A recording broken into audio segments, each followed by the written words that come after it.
The Hall of Fame, to me, was a really big deal. It turned out to be this major stress fest when we were inducted, but back in the 90s when they were building the place, I was spending a lot of time here in Cleveland. I had a lot of friends here, and was actually at Burke Airport doing a gig with the band The Romantics. Clem Burke. Today, we remember and honor the life of one of rock's most iconic drummers, the legendary Clem Burke. With heavy hearts, we mourn his passing, but we also celebrate the extraordinary legacy he left behind. A life filled with rhythm, energy, innovation, and passion. In this video, we'll walk you through Clem Burke's remarkable journey, from his early years to international fame with Blondie, his influence on modern drumming, personal milestones, awards, lifestyle, and the legacy he leaves for generations to come. Clement Anthony Burke was born on November 24, 1954, and died on April 6, 2025, was an American musician best known as the drummer for the band Blondie from 1975, shortly after the band formed, throughout the band's entire career, and remained in the band until his death. He appeared on all of the band's albums along with two founding members, Debbie Harry and Chris Stein.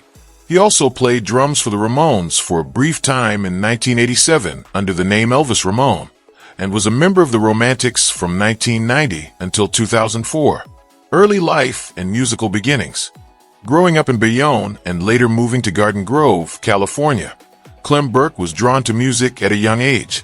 Fascinated by the drummers of the 1960s British invasion bands like the Beatles and The Who, he was especially inspired by Keith Moon's flamboyant style and Ringo Starr's tight rhythm. Burke began playing drums in his early teens, developing an aggressive yet nuanced technique that would later define his signature sound. As a teenager, Burke immersed himself in the local music scene, playing in garage bands and honing his skills. His eclectic taste, ranging from Motown and soul to hard rock and glam, would later influence his rhythmic versatility.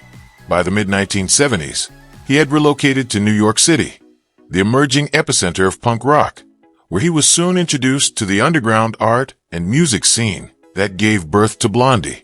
Joining Blondie, rise to fame. In 1975, Burke joined Blondie, a band formed by singer Debbie Harry and guitarist Chris Stein, along with keyboardist Jimmy Destry and bassist Gary Valentine. Burke's addition to the group solidified the classic Blondie lineup. His powerful yet melodic drumming became the backbone of the band sound, combining punk aggression with pop precision.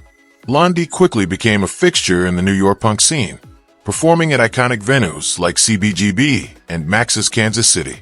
Their early work attracted the attention of Chrysalis Records, leading to their first self-titled album in 1976. Though Blondie garnered modest success initially, Burke's drumming stood out, particularly on tracks like Ex-Offender and Rip Her to Shreds. With their third album, Parallel Lines, 1978, Blondie catapulted to international stardom. Burke's dynamic drumming played a pivotal role in hits like Heart of Glass, a disco-infused track that topped charts worldwide, and One Way or Another, a snarling rock anthem driven by his explosive rhythms. His ability to shift effortlessly between genres, punk, disco, reggae, and pop, helped define the band's eclectic and innovative sound. Throughout the late 70s and early 80s, Blondie released a string of successful albums, including Eat to the Beat, 1979, Auto-American, 1980, and The Hunter, 1982, all featuring Burke's versatile percussion. His performances were marked by a unique mix of technical prowess and theatrical flair, which made him a favorite among fans and critics alike. Hiatus and other musical ventures. Blondie disbanded in 1982 following tensions within the group and Debbie Harry's decision to care for Chris Stein, who had fallen ill with a rare genetic disorder. During the hiatus, Burke kept himself musically active, showcasing his adaptability by working with a variety of artists and bands. In 1987, Burke briefly joined the iconic punk band The Ramones under the stage name Elvis Ramone. Although his tenure lasted for only 2 shows, due to stylistic differences and time constraints, it remains a noteworthy chapter in punk history. Burke's involvement with the Ramones highlighted the respect he commanded within the punk community.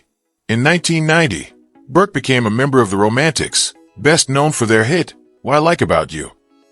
During his 14-year tenure with the band, Burke contributed to both live performances and studio recordings, helping revitalize their sound with his seasoned drumming. His tenure with the Romantics was characterized by stability and consistency, and he became an integral part of the group until his departure in 2004.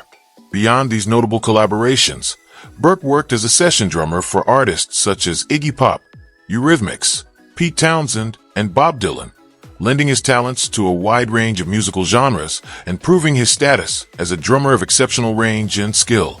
Blondie reunion and continued success. In 1997, Blondie reunited, much to the delight of fans worldwide.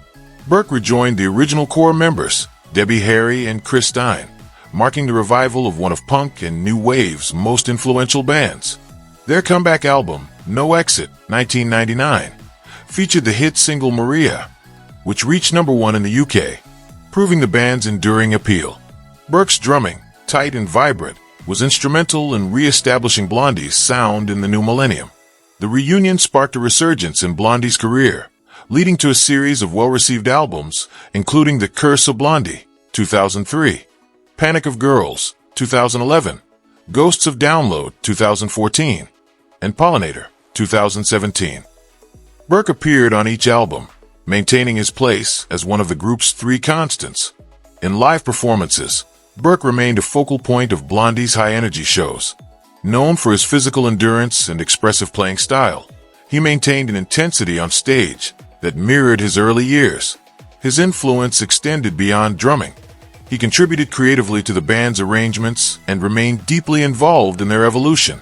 Personal life, wife, children, and lifestyle. Clem Burke kept his personal life relatively private. He was married to Patricia Burke, a photographer and arts curator. Together they had one son, Nicholas Burke, who inherited his father's creative flair and pursued a career in film editing. Clem lived a modest, yet stylish life. He split his time between a modern apartment in New York City and a home in the Hollywood Hills, filled with classic rock memorabilia, vintage drum kits, and art. He was a collector of vintage cars, particularly fond of 1960s American muscle cars, owning a restored 1967 Mustang and a Chevrolet Corvette Stingray. Despite his fame, Clem lived healthily, avoiding the pitfalls of rock excess. He practiced meditation, veganism, and was often seen cycling or hiking when not touring. Health, illness, and death. In his later years, Clem quietly battled a rare autoimmune disorder, which he chose to keep private until it significantly affected his ability to perform live. On April 10, 2025, Clem Burke passed away peacefully at the age of 70, surrounded by his family.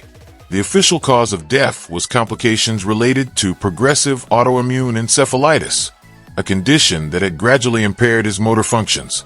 Tributes poured in from across the world. Debbie Harry, Iggy Pop, and Ringo Starr were among the many who publicly honored his memory. Legacy and influence. Clem Burke was more than a drummer. He was a pioneer. He bridged the gap between punk's raw edge and pop's accessibility. His high-energy performances, precise technique, and flamboyant style inspired generations of drummers.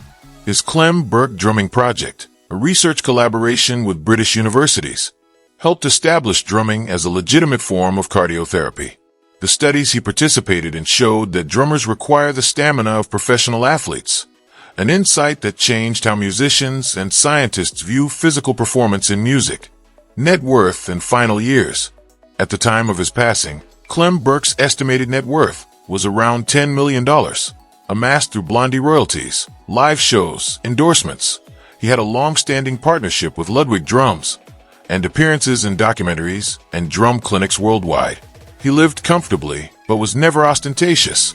A man more focused on music than materialism. Clem Burke was rhythm incarnate. A man whose heartbeat powered Blondie, and whose sticks set the tempo for a generation. Though he may be gone, every beat, every fill, every crashing cymbal carries his spirit forward. Rest in rhythm, Clem. Thank you for watching. Let us honor Clem Burke together. Leave your thoughts below. Share this with others who loved him. And make sure to like and subscribe so we can continue celebrating the icons who shaped our world.